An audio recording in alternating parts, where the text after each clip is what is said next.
اس لیے حکم فرمایا کہ اگر تمہارے پاس کوئی فاسق خبر لے کر آئے تو تمہیں چاہیے کہ فوراً تحقیق کر لیا کرو. اگر خبر کون لائے؟ فاسق لائے. اگر خبر فاسق لائے، اگر تم نے تحقیق نہ کی اور تم نے فاسق کی خبر پر کوئی اقدام کر لیا تو تم بڑے شرمندگی میں اور بڑے خسارے ندامت میں پڑ جاؤ گے. اس لیے اگر فاسق خبر لائے تو تحقیق کا حکم ہے. وہ تحقیق اس لیے کرنی ہے تاکہ فاسق کا فسق ثابت ہو جائے.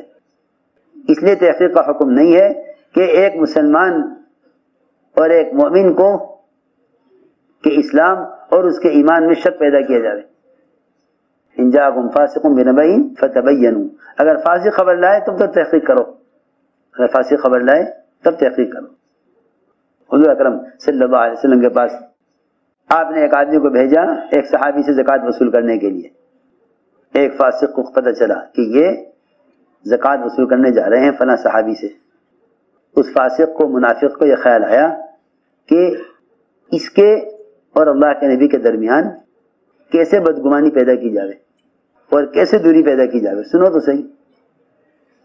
اور راستے میں ملا، بھائی کہاں جا رہے ہیں؟ کہ مجھے حضور اکرم صلی اللہ علیہ وسلم نے بھیجا ہے فلاں سے زکوٰۃ وصول کرنے کے لیے. کہ ہاں نہیں، جا کر کہہ دو کہ وہ تو زکوٰۃ دینے سے انکار کر رہا ہے. راستے ہی سے ان کو واپس کر دیا، پہنچنے نہیں دیا وہاں تک. حالانکہ اللہ کے رسول کے صحابی وہ زکوٰۃ سے کیسے انکار کر دیتے؟ زکوٰۃ سے کیسے انکار کر دیتے؟ صرف اس لیے تاکہ آپ اپنے صحابہ سے بدظن ہو جائیں. اس بدگمانی کو پیدا کرنے کے لیے اس نے راستے سے ہی ان کو واپس کر دیا جو زکوٰۃ وصول کرنے جا رہے تھے، کہ جس کے پاس تم جا رہے ہو وہ زکوٰۃ دینے سے انکار کر رہا ہے، جا کے کہہ دو. ہاں، یہ مستقل باطل کی کوشش ہوتی ہے کہ ان کے بڑوں کے اور ان کے عملے کے درمیان ایسی باتیں چلاؤ جس سے ان میں آپس میں پھوٹ پڑ جاوے. یہ اس لیے حکم دیا گیا کہ تم فاسق کو پکڑنے کے لیے ساتھی سے تحقیق کر لو. فاسق کو پکڑنے کے لیے ساتھی سے تحقیق کر لو. یہ نہیں کہ فاسق کی بات کی خبر کر لو ساتھی کو ضائع کرنے کے لیے. فاسق کی بات کا یقین کر لو ساتھی کو ضائع کرنے کے لیے، بلکہ ساتھی کو بچانے کے لیے فاسق کی پکڑ کرو. جی ہاں، یہ حکم ہے. ساتھی کو بچانے کے لیے فاسق کی خبر لو. اگر وہ سچی بول رہا ہے تب بھی کہو کہ نہیں تم جھوٹ بول رہے ہو. جی ہاں، یہ حکم ہے. میں رات میں مولانا صاحب کا ملفوظ عرض کیا تھا کتاب میں. کیا سمجھتے تھے؟ جب تک مسلمان کے فعل کی تعویل نہیں کرو گے اس وقت تک مسلمانوں میں آپس میں اجتماعیت نہیں ہوگی.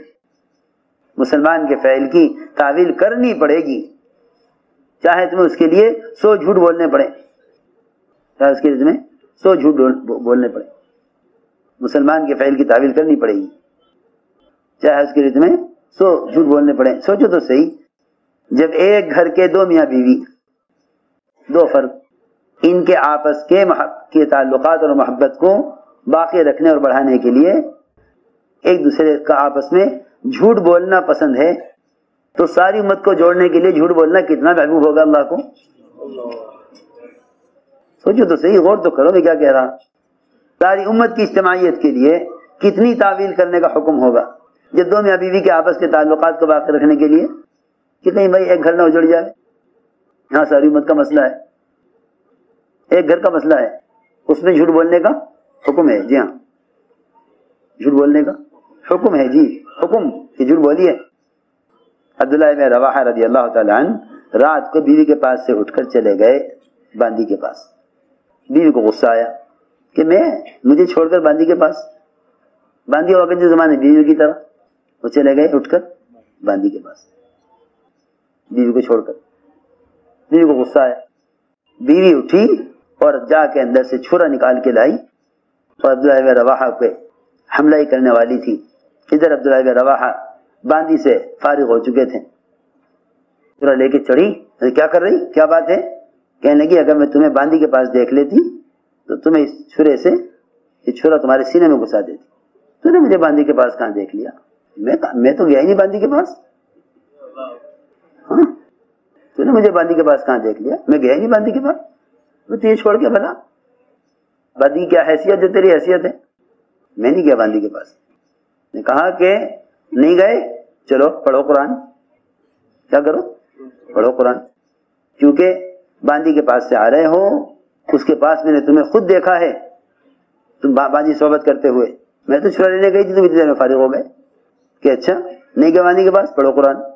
وہ بیوی پورا قرآن پڑھے ہوئے نہیں تھی. حضرت زید بن رواحہ نے کچھ عربی کے اشعار پڑھ دیے.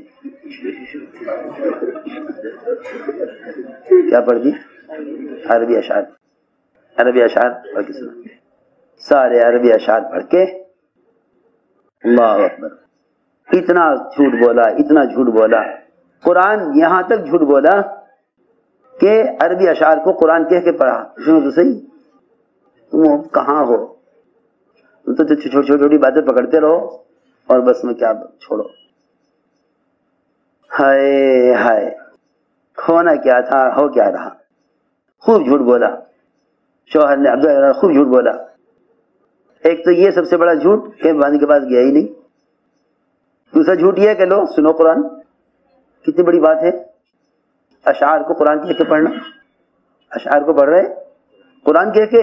دیکھو روایت میں اتانا رسول اللہ یتلو کتابہ کما لاح مشفم الفجر الساطع اتا بالہدى بعد العمى فقلوبنا به موقنات انما قال واقع. یہ سارے اشعار پڑھ دیے کہ اللہ کے رسول آئے ہمارے پاس کھلی ہوئی کتاب لے کر جو سورج کی طرح روشن. آپ ہدایت لے کر آئے ہمارے اندھے پن کے بعد، اور ہم نے آپ کی ہر بات کا یقین کیا. یہ اشعار پڑھے. بیوی نے کہا یہ نہیں ہو سکتا کہ اللہ کے نبی تو منع کریں جنابت کی حالت میں قرآن پڑھنے کو، اور تم قرآن پڑھ رہے ہو. میری آنکھ نے غلط دیکھا ہے، میری آنکھ نے غلط دیکھا. ایسا نہیں ہو سکتا، میری آنکھ نے غلط دیکھا. یہ کہا بیوی نے کہ میں آنکھ کو جھٹلائے کا انکار کرتی ہوں، میری آنکھ نے غلط دیکھا. ایسے نہیں ہو سکتا.